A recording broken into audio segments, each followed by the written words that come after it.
Guten Erev Shabbos. Parshas Noach. Noach is an exciting parsha. First of all, it's an exciting parsha because it's an exciting parsha. Every parsha in the Torah is an exciting parsha. To be able to learn the details of a parsha, but especially those parshas that are in Sefer Bereshis, to be able to hear what you might say are the stories that you've heard when you were in first, second, third, fourth, fifth grades. And finally, as a 9th grader, 10th grader, 11th grader, 12th grader, to be able to go through it as an adult or a Rebbe or older and older and older, to be able to look at the stories of our past and be able to look at it as a mature person, that is the magnificence of going through these parshas that we're going through right now. It's very, very different. I once heard Rabbi Zakheim Pinkus, Zecher Tzadik Livracha, talk about what it's like to study parshas the same way when you're your age now as you had done when you were in 3rd grade, 2nd grade. He said it's like a child who has an upsharon. A child has an upsharon, for those who do upsharons. A child has an upsharon at 3 years old, and he cut his hair. But part of the greatness of that day is that he finally gets to wear a pair of tzitzis and he gets to wear a yarmulke. So they buy him a tiny pair of tzitzis for this tiny little kid. He puts on the tzitzis. Finally, he can be careful. He's going to hold on to this thing. He's going to maintain his tzitzis. He's excited. He has the tzitzis. He got the strings flying out. Just like we got Ellie's beautiful tzitzis strings flying out. Yeah, when you have a kid gets those tzitzis. Those tzitzis are flying out. And he looks gorgeous in them. But he's 3 years old now. When he's 4 years old. He's 5 years old. Imagine the guy now is 15 years old in 10th grade, and he has tzitzis. And you look at him, he's like, very uncomfortable. And you're wondering, why are you so uncomfortable? My tzitzis are too tight. You're like, what do you mean your tzitzis are too tight? He's wearing the same tzitzis. He was 3 years old. That would be very embarrassing. First of all, he still even fits like that. But he's still too, yeah. He has tzitzis. He still has those tzitzis. When you're in 10th grade, 9th grade, 11th, 12th grade, you're still wearing your tzitzis from 3rd grade? Can it be? Says Rabbi Zakheim Pinkus, that's like a kid who's learning the parsha the same way now that he's in 10th grade as he did when he was in 1st, 2nd, 3rd grade. Going through the story of Noach and not learning it again and again in depth. Reaching your level of maturity is missing out. It's living in the past. It's being a baby now that you're an adult. You're missing out. Last Shabbos, I decided, I have a whole bookshelf, a whole section of bookshelves, and a lot of Sfarim, Baruch Hashem. And I usually on Shabbos, I try to go through as many of my Sfarim that I have on the Parsha to be able to really get in. And I get into this, I get into that one. This Shabbos, I obsess over this. Last Shabbos, I decided I'm going to obsess on only one commentary. Only Rashi. I spent the whole Shabbos working on Rashi slowly. And it made me think about it. I once heard Rabbi Reisman speak, Rabbi Yisrael Reisman Shlita, and he said that when he goes to the Parsha this year instead of last year, he feels like somebody took some Rashis, wrote it in this year, and how does Rashi keep slipping it in? I never saw this Rashi before. That's what you feel like. You grow up another year. It's totally different Rashi. A totally different appreciation. To be able to understand. I was telling her at Milson this morning, an idea from the Heilige Piasetzner Rebbe, Zecher Tzadik Livracha, Hashem Kandamei, who was one of the great tzaddikim. You heard of him? Piasetzner Rebbe? One of the great tzaddikim who was killed in the Warsaw Ghetto. He was killed in the Warsaw Ghetto in 1943, I think it was. And he talks about a Rashi in this parsha that I never even thought about. Obviously, right in the beginning of the parsha. Rashi says over there in the beginning of the parsha, he talks about Noach. Es alakim misalech Noach. It differentiates between what the Torah says about Noach, that Noach went with Hashem, And by Avram Avinu it says, Asher hisalachti lefonav, that Avram Avinu went in front of Hashem.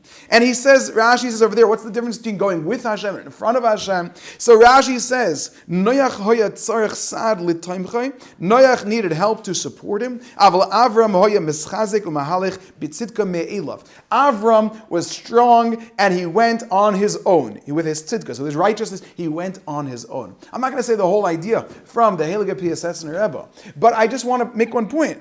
I learned this Rashi a lot of times. All your Rebbes learned this Rashi a lot of times. Many of you probably saw this Rashi a lot of times. You see this Rashi? Did I ever pay attention to the fact that the word tomich means to support? What type of person needs to be supported?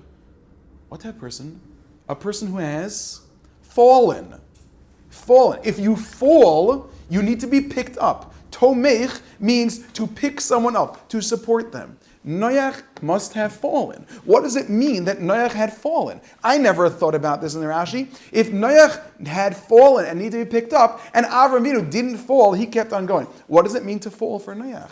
But you learn a pasuk, and you learn a Rashi, and you learn this parsha.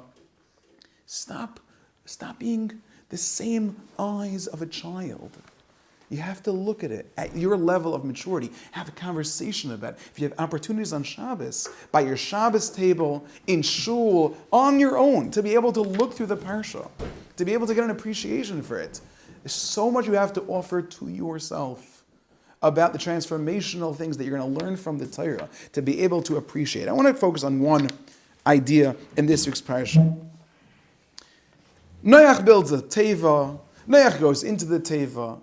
He brings all the animals with him. We spoke about it in class today. It relates to Ramban. The Ramban says, of course, the teva was miraculous. Of course, the size of the teva would have to have been enormous, unbelievably enormous. I once read an article, I was telling the class, I once read an article about how much room you need per animal.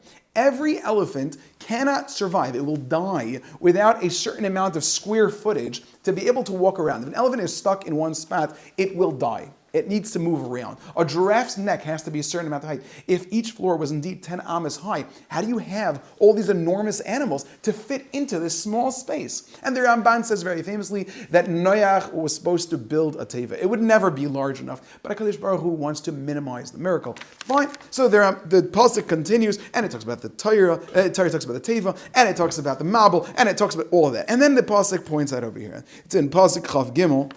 The pasuk says, the Torah says, "Vayimachas kol yakum asher al pnei ha'adama, me'adam ad behem," was all erased. Ad remes v'ad ifa shamayim, all of the crawling animals and all of the birds, vayimachu min haaretz, and in fact the whole ground was erased, wiped away. Vayishar ach Noach v'asher itay v'teva, and all that was left was just Noach and those who were with him in the teva. All that was left was ach Noach.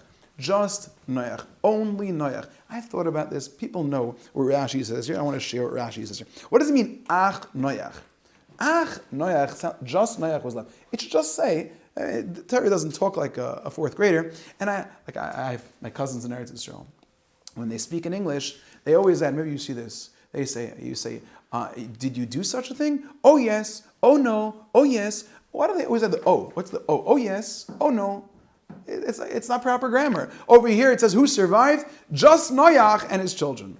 No, Noach and his children survived. What does it mean, Ach Noach? Says Rashi, Levad Noach, just Noach. Only Noach survived with his children and his family. Umedrash Gada, there's a medrash on this. Says Rashi, Goineach. And why does the medrash have to be here? Because the words are very difficult to understand. Ach means a limitation. Something was missing. Just Noach. Goineach, he was the Koi Hadam. He was coughing up blood. Noach was coughing up blood. Mitoyrach habehemos v'hachayos, from the labor of all of the animals and the wild beasts. And then it says the famous thing, v'yesh omer, and some say that he delayed bringing the food to the lion hit him. Fine. But the first pshat that Rashi brings over here, the Medrash Haggadah, is that Noach was coughing up blood from the amount of work he was putting into his crazy zoo. A crazy zoo with every creature on planet Earth, Noach was coughing up blood. And that's why it says Ach Noach. Ach Noach is a limitation. What it means to say is, Noach wasn't all there anymore. Noach was missing some part of himself because he was taking care of everyone else, and the Noach that was before the Mabul and the Noach that came out of the Mabul was quite a bit different. He had lost a lot. He had lost his physical health. I don't know what happened psychologically. He had lost tons of blood. Ach Noach. Coughing up blood. That was Noach. Why? Why did Hashem do this to him? Why did Hashem do this to him? Why did Hashem do this to him? To be able to fall apart. Why was that so important? Why was it so important? Perhaps maybe you thought about this as well. You're about to build a whole world. You know, each one of us are builders of worlds. You build a world. You're building a family, like as we spoke about in the mitzvah of Puravu, to build a family, to build your neighborhood, to build yourself. Talmidei Chachamim are called builders. We build the world. You steig in Torah, you learn Torah. You know, even the letters of Torah are called avonim. They're called avonim, tevos, structures. Every time you learn, you're building the world. When you build the world, when you fill it all up, the pasuk says, Olam Chesed Yiboneh. We build the world with kindness. You have to build the world with kindness. And Noach was being told, I'm building the world from you. When you come out of this teva, you are building a brand new world. The whole world is going to come from Noach and from his progeny. Olam Chesed Yiboneh. You think you can be a Baal Chesed just like that? You think you just figure it out on your own, what it means to be a Baal Chesed? I remember hearing from Victor Miller, he often spoke about by the Arabs. You know, the Arabs are big Baalei Chesed. You wouldn't know it from all the news. No, the Arabs are big Baalei Chesed. If you go to an Arabian house, even now, as a Jew, if you go there and you ask them for food to eat and something to drink, they will give it to you. You're wrong. They will give it to you. They will host you until you're 25 feet away from their house. When you're 25 feet, 50 feet out away from their house, then they'll shoot you. But if you come to their house, and it's absolute truth, because you know who their tati was, from Avram Avinu. Chesed. We know Chesed. We don't need training. We can figure it out on our own. Look at the United States. You have issues of 501c3. You have no opinions on anything political. That said, there's a good amount of people on a certain part of the political spectrum which are the tremendous Baalei Chesed. We need to be kind and open-hearted to everyone. We need to be open-minded. We need to be generous. If you have a person who thinks they're a different type of person, you have to be generous. You have to let it happen. You have to do whatever you can. You can't figure out what Chesed means on your own. You need training. You need to be taught what Chesed is. You need to turn to people. You need to turn to the Torah for a description of what is Chesed. It was worth Noach falling to pieces. It was worth Noach hacking up blood. It was worth Noach being a little bit less Noach when he comes out of that teva for him to learn how to build a world on Chesed. I have to take care of every animal. I have to know what time they're supposed to eat. I have to know what type of food they're supposed to eat. I have to know where to take their garbage. I have to know everything about them. And I can't be late. We see what happens when he was late. It wasn't just the animal gets mad at him. It was because he's being trained. I've got to get into the mind of another person to really think about, what does he want? What does he need? There is a world outside of myself. Some people see it more easily than others, but it needs training. It needs training. When you walk into a room, what's the first thing that you're thinking about? Are you thinking about, are there other people in the room?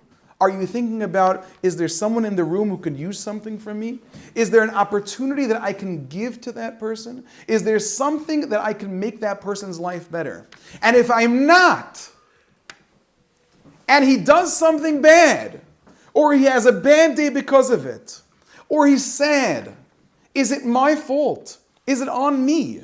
Because I could have done something. Because there are people out there who can use my help and my support. How do I look at my life when I wake up? Rabbi Zev Segal, Zecher Tzadik Livracha, was very famously the Manchester Rosh Hashiva. But aside from being the Manchester Rosh Hashiva, he had started, very famously, the Chesed Chaim daily learning. To learn Chesed Chaim every single day. He was the one, 2 halachas a day of Chesed Chaim. One of the things that Rabbi Zev Segal used to teach people was that you start your day with Chesed. The very first thing, you wash your Nigel fine, you wash your hands in the morning, but the very first thing is you look for an opportunity for Chesed. An opportunity for Chesed. Just look for it and start your day with Chesed because you are building yourself. Olam Chesed Yiboneh. Every morning, I might have mentioned this before, every morning I try to take something to do a Chesed. Maybe it's just taking my charger and putting it into my wife's phone so I can charge her phone so that her phone can be charged. Maybe it's something like that. I used to have terrible allergies. Hay fever, sneezing, seasonal allergies. It was terrible. My nose would be running. The worst time for your nose to be running, the most difficult time is middle Shemona Esrei. In middle Shemona Esrei, what am I going to do? I thought I had enough tissues, or I didn't remember, or when I started Shemona Esrei, my nose wasn't running. What am I going to do? And literally to this day, I remember the 3 people who brought me a tissue box in the middle of Shemona Esrei. 3 people. One of them was my father. Yeah, the type of person that looks around. There's someone who's sniffing a lot. He can't do anything for himself. He can't take care of himself. Get some tissues. Bring it to him. Find him some tissues. There are people in the yeshiva who are just like that. They're like that. They look for opportunities to be able to take care of others. Get the tissue box. If something is on the floor, if somebody's sweatshirt was on the floor, if somebody left something behind, like yesterday, we went on the boat yesterday, there were people who went around to look, to see if anybody left anything. There are people here in yeshiva, when we're playing ball, they want to make sure that everyone's part of it. There are people here in yeshiva who are not yet on that standard, not yet on that level. I just want to make sure that I'm in the game. I said a story, I said it this morning. It's chatoyani mazkir, something I learned, and I learned the hard way. And I believe that Hashem punished me because of this. I believe I'm right. Maybe I'm wrong. A number of years ago, we were playing basketball with the boys in yeshiva, and I was playing ball with them. I was playing ball. There was a person on the side, and he also wanted to play. So I offered him my spot in the game, and he said, "No, you play." And I'll be honest, I wanted to play. I didn't push it. And that game, I go up for a rebound. I came down right on my ankle, fractured it, tore 3 ligaments, and sprained it. And it's never been the same. But I learned a lesson. Why am I not thinking about another person? I'm on a court. What am I doing here? What am I even doing here? Why am I not looking for an opportunity for chesed here? Am I just playing basketball? Or am I greater than that? Am I just in yeshiva? Or am I more than that? Am I davening in shul, but I'm only focused on myself? Somebody else can use a tissue. I come into yeshiva. Sometimes right away in the morning. Some days, not too often. But some days right away in the morning, we're waiting for the minyan for the first Kaddish. Now, people are already here, but fine. But the person should pay attention. Is there a minyan in the shul? Am I making the whole minyan wait? Sometimes that happens. Now, almost never. Happened so far once. But to look around and think, am I needed? Am I necessary? You come to your class. Every single person here in your class is a major part of your class. When you're not there, your Rebbe feels it. He needs you in the classroom. He wants you in the classroom. Your chaverim need you in the classroom. Your friends need you. You're part of the dynamic excitement of a classroom. Think about it. You're not just learning. Learning is building the world. But you're a Baal Chesed. And Noach was willing to be the Baal Chesed. Ach Noach, even if it took a little bit part away from me. You have to get comfortable looking around for those opportunities. Life is full of chesed. People say, I never get chances for chesed. My father Zakheim used to say, that if you're looking for it, you'll find it. If you're looking for chesed, you'll find it. If you go out in the street and look for a person, you'll find it. My very first year teaching, I told the boys in my class how important it is to say good morning to people, to smile to people, to say good Shabbos to a person. It's very important. I told my class, you know what we should do? We should go out. Shiva back then was in Ocean Kings Highway. I was teaching over there. And we should go out and we should say good morning to people with a smile. Class is like, nobody's going to like it. Nobody's going to like it. It's ridiculous. I said, trust me.